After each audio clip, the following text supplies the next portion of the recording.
Hi friends, welcome to Jo's kitchen. நீங்கள் இன்னும் நம்ம ஜோஸ் கிச்சன் சேனலை சப்ஸ்கிரைப் பண்ணலையா? சட்டுன்னு சப்ஸ்கிரைப் பண்ணிவிட்டு லைக் பட்டனையும் ஹை பட்டனையும் தட்டி விட்டுட்டு வாங்க வீடியோக்குள்ளே போகலாம். 60 வயசுக்கு மேலே இருக்கக்கூடிய பலருக்கும் ஒரு பொதுவான பிரச்சனை இருக்கும். காலையில் எழுந்த உடனே வாய் முழுக்க வறண்டு போய் இருக்கிறது போல உணர்வு இருக்கும். நாக்கு ஒட்டி கொள்ளும். தண்ணி குடித்ததுக்கு அப்புறமும் கூட பேச முடியாத மாதிரி இருக்கும். தொண்டெல்லாம் அப்படியே உலர்ந்து போயிருக்கும். இது வயசாகிவிட்டதுனால தான் ஏற்படுது அப்படின்னு நினச்சி நம்மள பலரும் இதை கவனிக்காமல் விட்டுருவோம். சில நேரங்களில் இது உடலில் நடக்கக்கூடிய ஒரு முக்கியமான மாற்றத்தோட அறிகுறியாக இருக்கலாம்.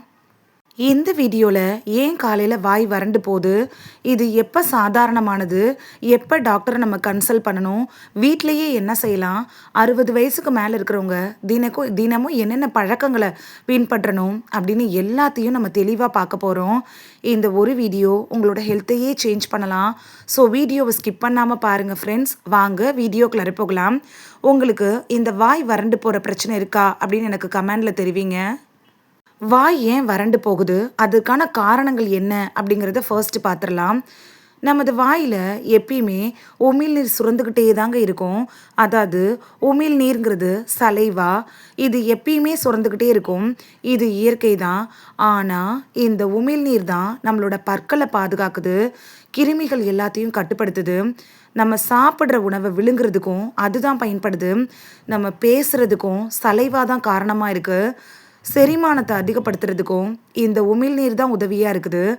ஆனால் இந்த சலைவா குறைஞ்சாதான் இந்த பிரச்சனை ஸ்டார்ட் ஆகுது. உமிழ்நீர் குறைஞ்சிச்சுன்னா வாய் வறண்டு போகும், நாக்கு எரிய ஆரம்பிக்கும், துர்நாற்றம் வர ஆரம்பிக்கும், பற்கள் சீக்கிரத்தில் சேதமடையும். வயதாக அடுத்து ஒரு முக்கிய காரணம் என்னன்னா, உடலில் தண்ணீர் சத்து குறைபாட்டினால கூட இந்த வயதாக தாகம் எடுக்கிற ஒரு உணர்வு குறைஞ்சிரும். அதனாலையும் கூட நாள் முழுக்க தேவையான தண்ணீர் அளவை நம்ம குடிக்காமல் இருக்கிறப்பையும் வயசானவங்களுக்கு ஏற்படக்கூடிய ஒரு இயற்கை நிகழ்வுனாலும் இந்த வாய் வறண்டு போகிறத சொல்லலாம். காலையில் எழுந்திருக்கிறப்ப முதல்ல வாய் வறண்டு போய் தான் இருக்கும். அதனால தண்ணீர் குடிச்சிட்டே இருக்கணும். அடுத்தது 2வது முக்கியமான காரணம் என்னென்னா, சர்க்கரை நோயாளிகள், அதாவது நீரிழிவு காரணமாக சர்க்கரை கட்டுப்பாட்டில் இல்லாதப்ப அடிக்கடி சிறுநீர் கழிக்கிற மாதிரியாக இருக்கும். அடிக்கடி நீங்கள் பாத்ரூம் போயிட்டே இருப்பீங்க. இதனால உங்கள் உடம்புல இருக்குள்ள அந்த நீர் எல்லாம் வெளியே போயிடும். உடலில் நீர் பற்றாக்குறை வர ஆரம்பிக்கும். இதனால கூட வாயில் வறட்சி ஏற்பட ஆரம்பிக்கலாம். இதனால என்ன ஆகும்னா, அதிக தாகம் ஏற்படும், உடல் சோர்வு ஏற்படும், உதடு பகுதிகள்லாம் வெடிக்க ஆரம்பிக்கும். அடுத்த முக்கிய காரணம் என்னென்னா, நீங்கள் நிறைய டேப்லெட்ஸ் எடுத்துப்பீங்கள்ல, அதோட பக்க விளைவு காரணமாக வாயில் உலர்ச்சி ஏற்படும். அதாவது வாய் உலர்ந்து போக ஆரம்பிக்கும், மவுத்து ட்ரை ஆக ஆரம்பிக்கும். அதில் முக்கியமாக பிளட் ப்ரெஷரு, அதுக்கு எடுத்துக்கக்கூடிய மாத்திரை, அலர்ஜி, டிப்ரெஷன், பார்க்கின்சன், இது மாதிரியான பிரச்சனைகளுக்காக நீங்கள் எடுத்துக்கக்கூடிய மாத்திரைகள் பக்க விளைவுகளை கூட ஏற்படுத்தலாம். அதனால கூட இது மாதிரியான ட்ரை ஏற்படுறதுக்கான வாய்ப்பு இருக்குது. இந்த வாய் எப்படி உலர்ந்து போகுது அப்படின்னு சொல்லிட்டு நீங்கள் டேப்லெட்டை விட்டுறக்கூடாது. டாக்டரை நீங்கள் கன்சல்ட் பண்ணுறப்ப இந்த டேப்லெட் சாப்பிட்டா எனக்கு ரொம்ப வாய் உலர்ந்து போகுது, நாக்கெல்லாம் வறண்டு போகுது அப்படின்னு சொன்னீங்கன்னா அவங்க டோஸ் கம்மி பண்ணி கொடுக்கறதுக்கான வாய்ப்புகள் இருக்குது. ஆனால் டேப்லெட்டை மட்டும் நீங்கள் டாக்டரோட அட்வைஸ் இல்லாமல் நிறுத்தவே கூடாது. 4வது பார்க்கக்கூடிய ஒரு காரணம் என்னென்னா, சிலருக்கெல்லாம் குரட்டை விட்டுட்டு தூங்குவாங்க, வாயை ஓப்பன் பண்ணி வச்சுட்டு தூங்குவாங்க. நைட்டு டைமில் வாய் திறந்து தூங்குறதுனால காலையில் எழுந்திருக்கிறப்ப வாய் ரொம்ப வறண்டு போயிருக்கும். இதுக்கு காரணம் குரட்டை விட்டு தூங்குறதுனாலையும் வாயை ஓப்பன் பண்ணி வச்சுட்டு தூங்குறது தான். அடுத்து 5வது ஒரு முக்கிய காரணம் என்னென்னா, வாயால் மூச்சு விடுவாங்க. ஏன்னா மூக்கால் மூச்சு விட முடியாத டைமில் வாயால் சிலர் விடுவாங்க. சிலருக்கு மூக்கெல்லாம் அடைச்சி போயிருக்கும், இல்லைனா ஏதாவது சைனஸ் ப்ராப்ளம், அலர்ஜி ஏதாவது இருக்கும். சளி பிடிச்சிருந்தாலும் கூட மூக்கு அடைச்சிருக்கும்ல, அந்த டைமில் வாயால் மூச்சு விடுறப்ப வாய் வறண்டு போகிறதுக்கான காரணம் இருக்கலாம். அடுத்து கவனிக்க வேண்டிய அறிகுறிகளை பார்த்துடலாம். இதுதாங்க காரணம். வாய் வறண்டு போகிறதுக்கான காரணங்களை பற்றி தெளிவாக தெரிஞ்சுக்கிட்டோம்.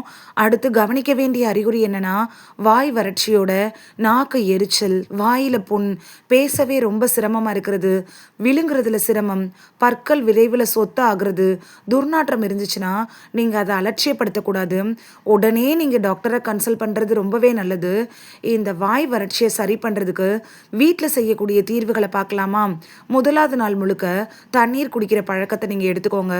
ஒரே நேரத்தில் நீங்கள் அதிகமாக தண்ணி குடிக்கக்கூடாது. ஒரு நேரம் நீங்கள் 1 டம்ளர் தண்ணி எடுத்துக்கிட்டால் போதும். கொஞ்சம் கொஞ்சமாக தண்ணி எடுத்துக்கோங்க. கேப் விட்டு விட்டு தண்ணி குடிச்சிட்டே இருக்கணும். தண்ணி குடிக்கிறப்ப மடமடன்னு குடிச்சிடக்கூடாது. சிப் பண்ணி மெதுவாக தான் குடிக்கணும். ஒரு நாளைக்கு அப்படின்னு எடுத்துட்டிங்கன்னா 3லிருந்து 4 லிட்டர் தண்ணி அவசியமாக நீங்கள் குடிக்கணும். இப்படி குடிக்கிறப்ப உங்களுக்கு வாய் வறட்சி சரியாக போகிறதுக்கான வாய்ப்புகள் அதிகம். 2வது என்னென்னா, இரவு தூங்குறதுக்கு முன்னாடி ஒரு கிளாஸ் தண்ணி குடிச்சிருங்க. ஏன்னா நம்ம தூங்கிட்டோன்னா அதுக்கப்புறமா காலையில் எழுந்திருக்கிற வரைக்கும் தண்ணி குடிக்கவே மாட்டோம். நைட்டு முழுக்க 7லேருந்து 8 மணி நேரம் தூங்குவோம்ல, அந்த டைமில் தண்ணி குடிக்காததுனால உடலில் நீர் பற்றாக்குறை ஏற்படும். அதனால நீங்கள் தூங்க போகிறதுக்கு முன்னாடி ஒரே 1 டம்ளர் மட்டும் தண்ணி குடிச்சிருங்க. அதிகமாகவும் தண்ணி குடிக்க வேணாம். அதிகமாக தண்ணி குடிச்சிங்கன்னா யூரின் போகிறதுக்காக எழுந்திரிக்கணும். தூக்கம் கெட்டு போகிறதுக்கான வாய்ப்புகள் இருக்குது. 1 டம்ளர் தண்ணிங்கிறது போதுமானதாக இருக்கும்.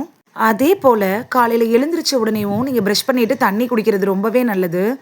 அடுத்து 3வது என்னென்னா, நீங்கள் படுத்து தூங்குவீங்கள, அந்த ரூமில் அதிக குளிர்காற்று வராமல் பார்த்துக்கோங்க. அந்த மாதிரி பார்த்துருக்கிறது ரொம்ப நல்லது.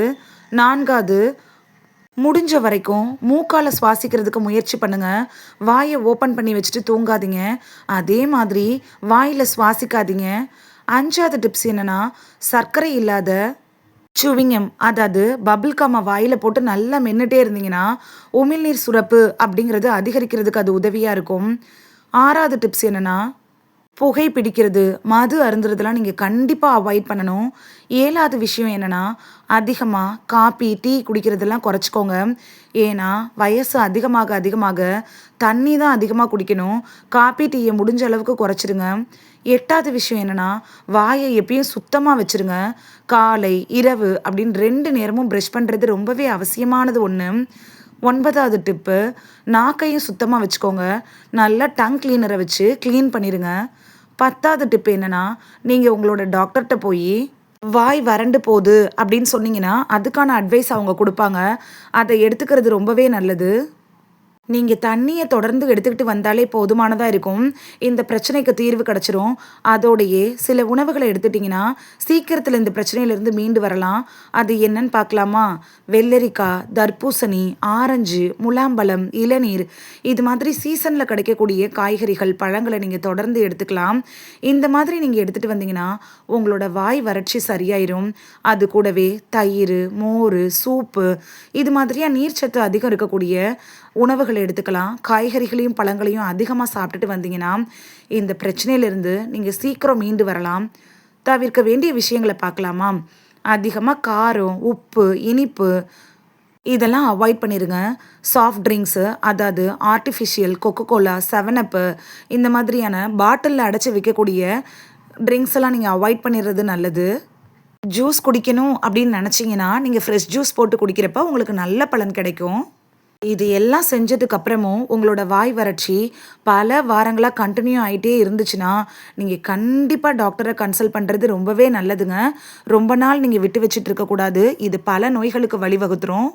அதே மாதிரி சாப்பிட முடியல, சாப்பிட்றத முழுங்குறதுக்கு ரொம்ப சிரமமாக இருக்குது, வாயில் அடிக்கடி புண் வருது, பற்கள்லாம் சேதம் அடைஞ்ச மாதிரி இருக்குது, தாகங்கிற உணர்வே இல்லை, உடல் எடை குறைஞ்சிட்டே இருக்குது, இது மாதிரியான அறிகுறிகள் உங்களுக்கு இருந்தாலும் நீங்கள் கட்டாயமாக டாக்டரை உடனே பார்க்குறது நல்லது.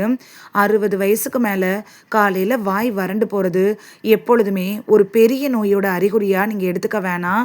அது ரொம்ப நாளைக்கு நீடிச்சிட்டு இருந்துச்சுன்னா, இல்லைன்னா அதோட வேறு அறிகுறிகளும் சேர்த்து இருந்தால் நீங்கள் கட்டாயமாக டாக்டரை சந்திக்கிறதே நல்லது. ஃபர்ஸ்ட்டு தண்ணி குடிச்சு பாருங்கள். அதோடையே நான் சொன்ன சில டிப்ஸையும் நீங்கள் ஃபாலோ பண்ணி பாருங்கள். அதுக்கப்புறமும் தொடர்ந்து நீங்கள் டாக்டரை கன்சல்ட் பண்ணுங்கள். இந்த வீடியோவில் வாய் வறண்டு போகிறது எதனால ஏற்படுது, அதுக்கான அறிகுறிகள் என்னென்ன, அதை தடுக்கிறதுக்கு என்னென்ன வீட்டு வைத்தியங்களை பயன்படுத்தலாம், அதிகமாக வர்றப்ப டாக்டரை ஏன் கன்சல்ட் பண்ணணும் அப்படின்னு எல்லாத்த பற்றியும் தெளிவாக பார்த்துருக்கோம். இந்த ஒரு வீடியோ உங்களோட ஹெல்த்தையே சேஞ்ச் பண்ணியிருக்கோம் அப்படின்னு நம்புகிறேன். உங்களுக்கு வாய் வறட்சி பிரச்சனை இருக்கா அப்படின்னு கமெண்ட் பண்ணுங்கள். இந்த வீடியோ உங்களுக்கு பிடிச்ச பிடிச்சிருந்துச்சுன்னா லைக் பட்டனையும் ஹை பட்டனையும் தட்டி விடுங்க. இது உங்கள் ஃப்ரெண்ட்ஸுக்கு பயன்படணும் அப்படின்னு நினச்சிங்கன்னா ஷேர் பண்ணி விடுங்க. நிறைய பேர் சப்ஸ்கிரைப் பண்ணாமல் பார்க்குறீங்க ஃப்ரெண்ட்ஸ். நீங்களும் சப்ஸ்கிரைப் பண்ணிவிட்டு பார்த்தா நமக்கு பவர் கிடைக்கும். நீங்கள் சப்ஸ்கிரைப் பண்ணிவிட்டு பார்க்குறது இது மாதிரியான வீடியோக்கள் தொடர்ந்து போடுறதுக்கு எங்களை மோட்டிவேட் செய்கிற விதமாக அமையும் ஃப்ரெண்ட்ஸ். சப்ஸ்கிரைப் பண்ணுறதோடு மட்டும் இல்லாமல் பக்கத்தில் இருக்க பெல் ஐக்கானை கிளிக் பண்ணி ஆளுங்கிற ஆப்ஷனை கிளிக் பண்ணி வச்சிட்டிங்கன்னா நாங்கள் வீடியோ போட்ட உடனே நோட்டிஃபிகேஷன் உங்கள் செல்ஃபோனை வந்தடையும். நாளைக்கு வேறொரு ஆரோக்கியமான பதிவில் சந்திக்கலாம். தேங்க்யூ. பாய்.